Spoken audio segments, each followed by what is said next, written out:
Hello and welcome to Assam Career Plus YouTube channel. So আজি আমি basically discuss কৰিম যে এই বছৰ যেটো ADRE 2.0 exam to hobo recently কেইটামান আগত এটো লৈ পেলা বহুত তৰ্ক বিতৰ্ক চলি আছিল exam syllabus লৈ পেলা হওক pattern লৈ পেলা হওক আৰু changes কিছুমান আনিছিলে যেনেকৈ last time আছিলে prelims mains আৰু interview নিচিনা এটা হ'ব recently কৈছিল ইয়া আগৰবাৰ MCQ টাইপ আছিল তো এইবাৰ কেনেকুৱা হয় ADRE exam তো আমি হেতু ওপৰত এই ভিডিওটো ডিটেইলছত কিছুমান বস্তু চাম যে exam pattern কেনেকুৱা হয় আমি কি বস্তুবোৰ পঢ়িব লাগিব কি পঢ়িব নালাগে আৰু আগৰবাৰতকৈ এবাৰ কিছুমান চেঞ্জেস আছে তো আমি ওভাৰঅল গুটেটো যেটো ADRE কাৰণে আমি চাব লাগিব হেতু আমি গুটে এই ভিডিওটো ডিসকাস কৰা হ'ব ঠিক আছে তো আৰম্ভ কৰো এই ভিডিওটো যিমান পাৰো আমি শৰ্টকাট চাব ট্ৰাই কৰি আছো যাতে এটো বস্তু বহুত হেল্প হয় এক্সামবোৰ কাৰণে আৰু আপোনালোকে যদি বিচাৰে যে এই ভিডিওটো ডিসকাশনৰ পাছত যে আমি যদি পাৰ সাবজেক্ট ওয়াইজ যদি আমি কোৱেশ্চনস কিছুমান এটেম্প কৰিব পাৰো বা কিছুমান কোৱেশ্চনস ভিডিও হেতু বনাব পাৰো যদি আপোনালোকে বিচাৰে তো আপুনি কমেন্ট সেকশনটো জনাই দিব পাৰে So এতিয়া আমি সাম আসাম ডাইৰেক্ট ৰিক্ৰুটমেন্ট এক্সাম যেটো ADRE 2024 overview to last time 1.0 টু হৈছিল তাত কেনেকুৱা আহিছিল হেতু আমি অলৰেডি ডিসকাস কৰিলুৱে তো এতিয়া আমি সাম যে 2.0 ADRE কি ধৰণে ওভাৰঅল ভিউটো আছে প্ৰথমটো হৈ গল যে এটো কোনে অৰ্গানাইজ কৰিব state level recruitment commission SLRC ঠিক আছে আসাম তো ইয়াত মাজৰে বহুত কন্ট্ৰোভাৰ্সি নিচিনা সিচুৱেশনটা হৈছিল যে APSC কন্ডাক্ট কৰিব এক্সামটো তো তেনেকুৱা নহয় ইয়াত মই এটোৱে ক্লিয়াৰ কৰি দিব বিচাৰিছো যে APSC টাইপ হ'ব কৈছে এক্সাম প্যাটাৰ্নটো মানে কোৱেশ্চনস বোৰ নহয় যে ইন ডেপথ APSC যেটো লেভেলৰ কোৱেশ্চন আহে তেনেকুৱা লেভেলো নাহে কোৱেশ্চনস বোৰ ইট জাস্ট APSC যেনেকে মেইনস হয় প্ৰিলিমস হয় তাৰপা ইন্টাৰভিউ হয় তো এবাৰ মাজতেটো দি দিছিল যে প্ৰিলিমস মেইনস আৰু ইন্টাৰভিউ কিন্তু এবাৰ যেহেতু বহুতো বিতৰ্ক চলিলে মাজৰে এটো লৈ পেলাই তো এবাৰ মেইনস আৰু ইন্টাৰভিউ হ'ব আৰু কোৱেশ্চন ষ্টেণ্ডাৰ্ডটো ADRE ষ্টেণ্ডাৰ্ডে থাকিব it just overview to exam টুৰ এটো APSC দৰে হ'ব ঠিক আছে ইতে ইয়াত চাইলো যে পোষ্ট এটা দুটা বেসিক্যালি পোষ্ট আছে এটা হল গ্ৰেড 3 আৰু এটা হল গ্ৰেড 4 তাৰপিছত আছে ভ্যাকেন্সি এটা চাকৰি আছে কিমান এটা গ্ৰেড 3 ত আছে 7600 টা পোষ্ট আৰু গ্ৰেড 4 ত আছে 5000 টা পোষ্ট তো ওভাৰঅল যদি আমি চাও 12600 পোষ্ট আছে ওভাৰঅল গ্ৰেড 3 গ্ৰেড 4 মিলাই পেলে এতিয়া ৰিসেন্ট যদি আমি শুনিছো যে ওভাৰঅল 18 লাখ স্টুডেন্টসে বা এপ্লিকেন্টসে এপ্লাই কৰিছে আৰু তাৰ ভিতৰত আছে 11 লাখ হৈ গল ADRE গ্ৰেড 3 কাৰণে কৰিছে আৰু তাৰ পিছত 7 লাখ হৈ গল ADRE গ্ৰেড 4 কাৰণে কৰিছে সো যদি আপোনালোকৰ ভিতৰত আছে কোনোবাই যদি গ্ৰেড 3 এক্সাম দিব বিচাৰিছে তো কম্পিটিশন লেভেলটো এবাৰ বহুত টাফ হ'ব বিকজ 11 লাখে দিব লাষ্ট টাইম দিছিলে 6 লাখে তো এবাৰ 5 লাখ বেছি বাঢ়ি গল তো হেতু কাৰণে এটো এটা ইম্পৰ্টেন্ট হয় যে অলপ আমি ভালকে পঢ়িব লাগিব বাট পঢ়া আগতে আমি সিলেবাসটো জানাটো ইম্পৰ্টেন্ট প্যাটাৰ্ন জানাটো ইম্পৰ্টেন্ট বিকজ এবাৰ চেঞ্জেস বহুত বোৰ আহি গৈছে তাৰপিছত category definitely Assam job type job government জবে হয় এটো তাৰপা কোৱালিফিকেশন বস্তুটো কি হ'ল যে এতিয়া ADRE কাৰণে মিনিমাম টু গ্ৰেজুৱেচন লাগিব ADRE গ্ৰেড 3 কাৰণে আৰু গ্ৰেড 4 কাৰণে 12 পাস হলে হৈ যাব ইনফ্যাক্ট ড্ৰাইভাৰ কাৰণে অলমোস্ট 10 টু 12 পাস হলে হৈ যাব জব লোকেশন ডেফিনেটলি আসাম হয় তাৰপিছত আমি চাও যে সিলেকশন প্ৰসেস দে এই overall ADRE exam to selection প্ৰসেসটো কেনেকুৱা হয় আমি হেতু চাইলো যে প্ৰথম কি আহিব এতিয়া ইয়াত এটা বস্তু মই কৈ দিছো যে প্ৰথম সবতকে আগত যদি চাই ইয়াত ৰিটেন এক্সামটো হ'ব ৰিটেন এটো নহয় যে লিখিব লাগিব OMR শীটে থাকিব OMR শীটত আপুনি OMR টো ফিল কৰিব লাগিব ধৰি লওক কিবা এটা কোৱেশ্চন দিয়া আছে ইণ্ডিয়াৰ ক্যাপিটেল কি হয় তো তাৰ অপচন দিয়া আছে ধৰি লওক A new Delhi B Mumbai C Bengaluru D Chennai তো ইয়াৰ কাৰেক্ট আনসাৰটো যেহেতু A নিউ দিল্লী হয় ইণ্ডিয়াৰ ক্যাপিটেল তো A যেটো OMR শীটত থাকিব আপোনালোকে গুল কৰিব লাগিব ওভাৰঅল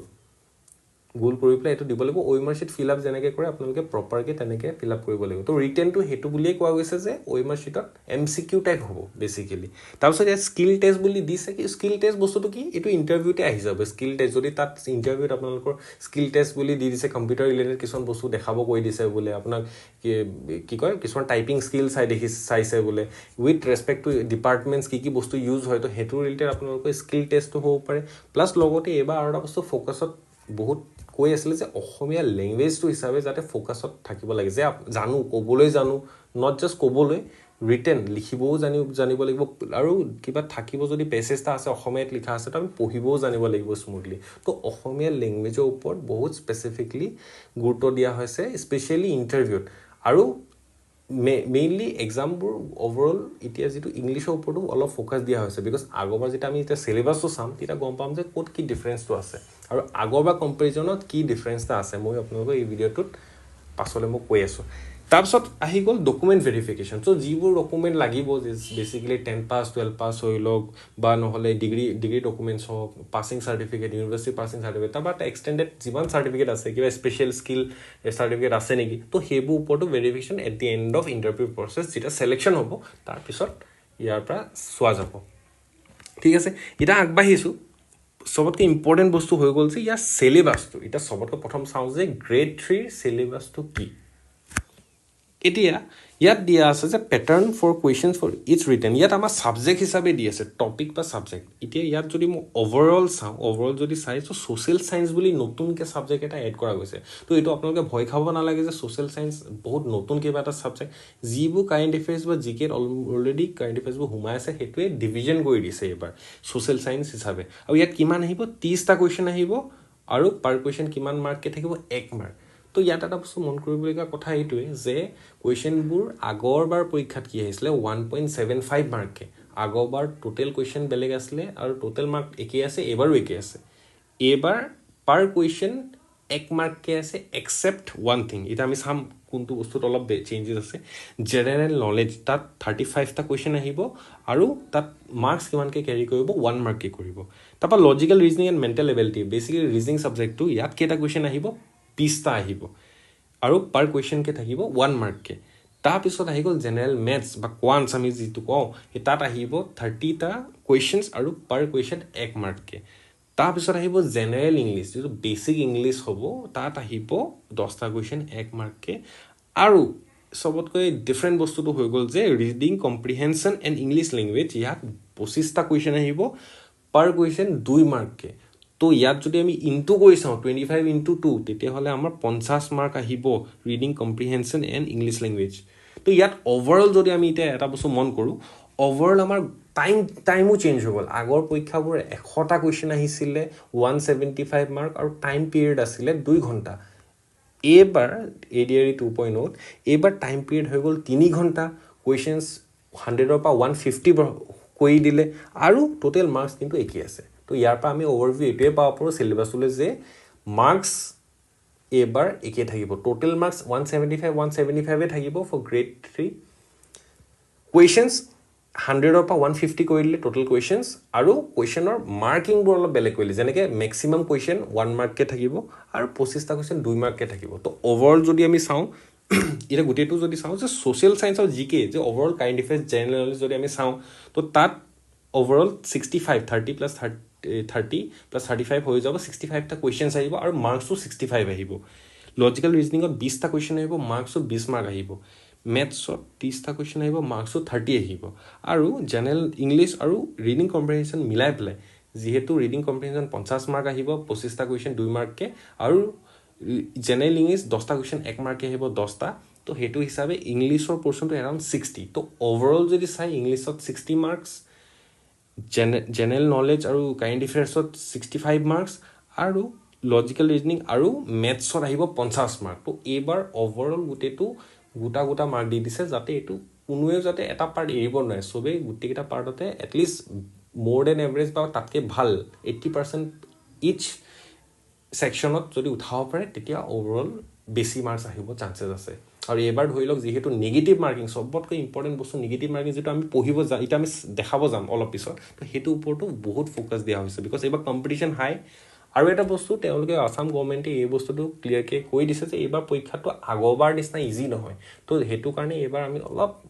আগৰবাৰতকৈ যদি প্ৰিপেৰেশ্যন আগৰবাৰ দিছিলে আপোনালোকে তো আপোনালোকে গম পাব যে আগৰবাৰ পেপাৰটো কোৱাইট ইজি লেভেলে আহিছিলে কিন্তু এইবাৰ ইজিতকৈ বেছি বা মডাৰেট টু হাৰ্ড লেভেলৰ মাজত আহিব লাগে যিটো চবেই এক্সপেক্ট কৰি আছে আৰু এইটো হ'বই বিকজ বহুত কেইজনে এপ্লাই কৰিছে তো তাৰ ভিতৰত যদি বহুত কম মানুহে পায় তো পেপাৰটো ডেফিনেটলি টাফ দিবই লাগিব বিকজ টাফ পেপাৰ যদি আহে তেতিয়া কাট অফটো এভাৰেজত থাকিব আৰু যদি পেপাৰ ইজি দি দিয়ে তেতিয়া কাট অফটো বহুত হাই যোৱা চান্স আছে তাৰপিছত আগবাঢ়িছোঁ আমি নেক্সট এতিয়া আমি চাইছোঁ ফৰ HSLC লেভেল পষ্ট যিটো গ্ৰেড 4 পষ্ট হয় তাৰ ওপৰত চাইছোঁ এইবাৰ ইয়াতো কিছুমান সামান্য চেঞ্জেছ আছে যেনেকৈ ইয়াত ছ'চিয়েল ষ্টাডিজ বুলি এটা অলৰেডি এটা টপিক দি দিলে বা ছাবজেক্ট দিছে ইনফেক্ট জেনেৰেল নলেজো দিছে আগৰবাৰ নিচিনা ADRE গ্ৰেড 3 আৰু গ্ৰেড 4 অলপ ডিফাৰেঞ্চ এইটোৱে যে দুইটা মিলাই পেলাই 60 কুৱেশ্যন আহিব আৰু 60 কুৱেশ্যন ইচ কুৱেশ্যন মাৰ্ক 1 মাৰ্ককৈ আহিব তাৰপিছত লজিকেল ৰিজনিং আৰু মেণ্টেল এবিলিটি এইটো ইয়াত আহিব 20টা কুৱেশ্যন পাৰ কুৱেশ্যন 1 মাৰ্ককৈ আহিব 20 মাৰ্ক জেনেৰেল মেথছত 35টা কুৱেশ্যনছ আহিব মেথছৰ আৰু ইচ কুৱেশ্যন 1 মাৰ্ক এণ্ড ইংলিছতো 35টা কুৱেশ্যন আহিব ইচ কুৱেশ্যন 1 মাৰ্ক তো ইয়াত যদি আমি চাওঁ ইয়াত টোটেলটো কি হৈ গ'ল ইয়াত টাইমত একেই দি দিছে 3 আৱাৰ্ছ কুৱেশ্যনছবোৰ টোটেল কুৱেশ্যন 150 আগৰবাৰ আছিলে 100 এইবাৰ হৈছে 150 টোটেল কুৱেশ্যনছ আৰু মাৰ্কছ এভৰি কুৱেশ্যন মাৰ্ক 1 তো সেইটো কাৰণে টোটেল মাৰ্কছো 150 হৈ যাব ইয়াত তো এইটো হৈ গ'ল SSLC লেভেল পোষ্ট যিটো গ্ৰেড 4 বুলি আমি ক'ব পাৰোঁ তাৰপিছত নেক্সট আহি গ'ল যিটো HSLC লেভেল পোষ্ট ড্ৰাইভাৰৰ যিটো আছে গ্ৰেড 4 ড্ৰাইভাৰ পোষ্টৰ কাৰণে যিটো আছে এইটো ক্লাছ 10 পাছ হয় বেচিকেলি ইয়াৰ আগৰটো ক্লাছ 12 পাছ আছিলে ইয়াত ড্ৰাইভাৰ পোষ্টতো কিছুমান কুৱেশ্যনছবোৰ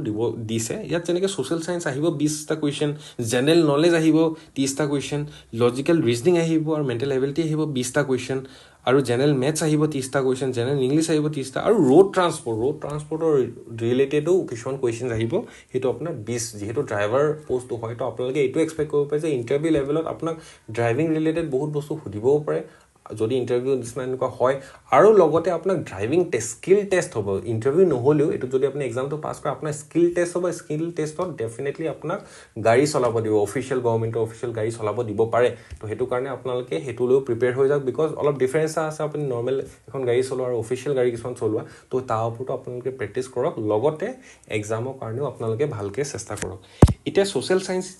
যে দিয়া আছে ছ'চিয়েল ষ্টাডিজ দিয়া আছে ইয়াত 20টা কুৱেশ্যন দিব তো মানে 20 তো অভাৰঅল যদি আমি চাওঁ মাৰ্কিং ক্ৰাইটেৰিয়াটো তো ইয়াত ডিউৰেশ্যন হৈ গ'ল 3 ঘণ্টা একে গোটেই এক্সামৰ ডিউৰেশ্যনে চেঞ্জ হৈ দিছে আগৰ ADRE 1.0 2 ঘণ্টা আছিল এক্সামবোৰ এইবাৰ যিকেইটা এক্সাম হ'ব গৈ আছে ADRE আণ্ডাৰ গোটেইকেইটা এক্সাম 3 ঘণ্টাকৈ টাইমটো বঢ়াই দিছে মানে 2 ঘণ্টাটো 3 আৱাৰ্ছ কৰি দিলে তাৰপিছত কুৱেশ্যনছ গ্ৰেড 3 যেনেকৈ 150 কৰি দিলে গ্ৰেড 4 HSLC লেভেল এক্সেক্টলি 150 কৰি দিলে ইনফেক্ট হাই ছেকেণ্ডেৰী লেভেলৰ 150 কুৱেশ্যনছ কৰি দিলে আৰু টোটেল মাৰ্কছ গ্ৰেড 4ৰ যি দুটা এক্সাম আছে তাত আপোনালোকৰ 150 মাৰ্কছ টোটেল আৰু গ্ৰেড 3ৰ কাৰণে 175 মাৰ্কছ তো এয়া হৈ গ'ল অভাৰঅল ভিউ আৰু কিছুমান বস্তু ছাজেশ্যন এনেকুৱাও দি দিব পাৰি যে আপোনালোকে কিবোৰ বুক চাব আছে বিকজ এতিয়া আমাৰ ওচৰত সময় বহুত কম আছে এক্সাম ডেটবোৰ অলৰেডি ডিক্লেয়াৰ কৰি দিলে এক্সাম ডেটছবোৰ আপোনালোকৰ আছে যিহেতু 2 মাহো নাই এতিয়া চাবলৈ আজি এই ভিডিঅ'টো শ্বুট কৰা দিনটো হৈ গৈছে 16 আপোনাৰ জুলাই তো এতিয়া 2 মাহো নাই তো 2 মাহত আপোনালোকে কেনেকৈ পঢ়িব কি পঢ়িব আৰু আপোনালোকে যদি বিচাৰে যে আমি ADRE ৰিলেটেড মেটেৰিয়েলবোৰ আপোনালোকক প্ৰভাইড কৰোঁ ভিডিঅ'জবোৰ আপলোড কৰোঁ তো আপোনালোকে ডেফিনেটলি কমেণ্ট ছেকশ্যনত দিব আমি যিমান পাৰোঁ যিটো ছাবজেক্ট পাৰোঁ আপোনালোকৰ কাৰণে ভিডিঅ' বনাই পেলাই আমি আমাৰ ইউটিউব চেনেল আছাম কেৰিয়াৰ প্লাছত আমি দিবলৈ বহুত চেষ্টা কৰিম খালি তাৰ কাৰণে আপোনালোকে এটা বস্তু এংগেজমেণ্ট এটা কৰিলে ট্ৰাই কৰিব যে আপোনালোকে কমেণ্ট ছেকশ্যনত গৈ পেলাই যি টপিক বা যি ভিডিঅ' বস্তুৰ ওপৰত লাগে কুৱেশ্যনছ লৈ পেলাইও লাগি যোৱা 20টা কুৱেশ্যনছ বেলেগ বেলেগ টপিকৰ আপোনালোকে সেইটো কমেণ্ট কৰি দিয়ক আমি সেইটোৱে নেক্সট যিমান সোনকালে পাৰোঁ তাৰে ভিডিঅ' এটা আপলোড কৰিব চেষ্টা কৰিম আৰু এতিয়া হৈ গ'ল যে যদি বুক ছাজেশ্যনৰ কথা কওঁ যদি আপোনালোকে কিবা কিতাপ পঢ়িব বিচাৰে চাওক এতিয়া সময় বহুত কম আছে বিশেষকৈ 2 মাহো নাই তো সেইটো কাৰণে আপুনি চব পঢ়ি বুলি যদি ভাবে এতিয়া পঢ়াই ষ্টাৰ্ট কৰিম চব পঢ়িম তেতিয়া এইটো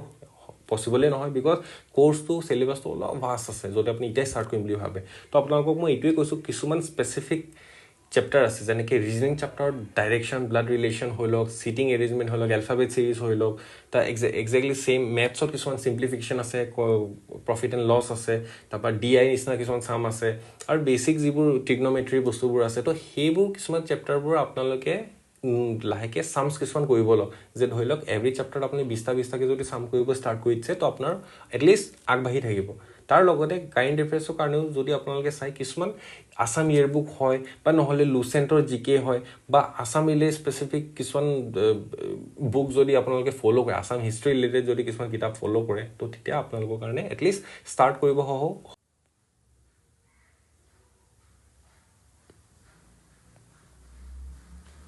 এতিয়া আমি এটা বস্তু চাওঁ এটা বস্তুটো হৈ গ'ল যে পেটাৰ্ণ এক্সাম পেটাৰ্ণটো কেনেকুৱা হয় যে এইবাৰ যে অলপ চেঞ্জেছ আহিছে কি চেঞ্জেছ আহিছে প্ৰথম হৈ গ'ল যে MCQ আগৰবাৰ যিটো আহিছিলে MCQ এইবাৰো এক্সেক্টলি ছেইম ইট জাষ্ট আগৰবাৰ 100টা কুৱেশ্যন আছিলে এইবাৰ আপোনালোকৰ 150টা কুৱেশ্যন হ'ব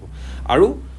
তাৰ ভিতৰতে অপশ্যন থকা হ'ব MCQ যিহেতু মাল্টিপল চইচ কুৱেশ্যন তাৰ ভিতৰত অপশ্যন থকা হ'ব কোনোবা এটা অপশ্যন শুদ্ধ হ'ব আপোনালোকে শুদ্ধ অপশ্যনটো OMR শ্বীটত মাৰ্ক কৰিব লাগিব তাৰপিছত আহি গ'ল নিগেটিভ মাৰ্কিং এইবাৰ চবতকৈ কি point most important thing is negative marking এইবাৰ আপোনাৰ 1 মাৰ্কৰ কুৱেশ্যনবোৰৰ -0.25কে নিগেটিভ মাৰ্ক থাকিব মানে 4টা ভুল হ'লে আপোনাৰ 1 মাৰ্ক এটা ডিডাক্ট হ'ব ওভাৰঅল 4টা কুৱেশ্যন ভুল তো 4 মাৰ্কটো গ'লেই তাৰ লগতে পাৰ কুৱেশ্যন 0.25কে আপোনালোকৰ ডিডাক্ট হ'ব তো 4টা কুৱেশ্যন হ'লে আপোনাৰ 1 মাৰ্ককে ডিডাক্ট হ'ব এক্সেক্টলি সেম গোজ ফৰ আপোনাৰ 2 মাৰ্কৰ কুৱেশ্যন যদি থাকে তেতিয়াহ'লে -50 তেতিয়া মানে আধা মাৰ্ক এটা মাইনাছ হ'ব তাৰপিছত আছে ইয়াত দিয়া আছে যে selecting more than one option for a question তো এটাতকৈ বেছি যদি আপুনি অপশ্যন চুজ কৰি দিয়ে এটা বোলে দিলে গোল কৰি দিলে বোলে OMR তাৰপিছত আৰু এটা চুজ কৰিলে তো গোটেই আপুনি কাৰেক্টটো চুজ কৰিলেও আপোনাৰ সেইটো OMR শ্বীটটো ভুলকৈ হ'ব তো আপোনালোকক যদি লাগে মই আপোনালোকৰ নেক্সট ভিডিঅ' এটাত লৈ আহিব পাৰিম যে OMR শ্বীট কেনেকৈ ফিল আপ কৰিব লাগে কেনেকৈ কিছুমান বস্তু ডিটেইলছত আমি একদম ফ'কাছ দিব লাগিব OMR শ্বীট কেনেকৈ 1-to-1 আনচাৰ যাতে আমি কাৰেক্টকৈ ফিল আপ কৰিছোঁ সেইটো জানে কৰিব লাগে এইটো আপোনাক বহুত নেক্সট ভিডিঅ' কেইটামানত আপোনালোকক দেখাই দিম আৰু কুৱেশ্যন পেপাৰ এইবাৰ আগৰবাৰ নিচিনা 4টা মোডত থাকিব 4টা লেংগুৱেজত থাকিব বেচিকেলি অসমীয়াত থাকিব বেংগলীত থাকিব ইংলিছ থাকিব বড়ো থাকিব আৰু হিন্দী থাকিব বিকজ অসমীয়া বেংগলী আৰু বড়ো হৈ গ'ল আমাৰ অফিচিয়েল লেংগুৱেজ অফ আছাম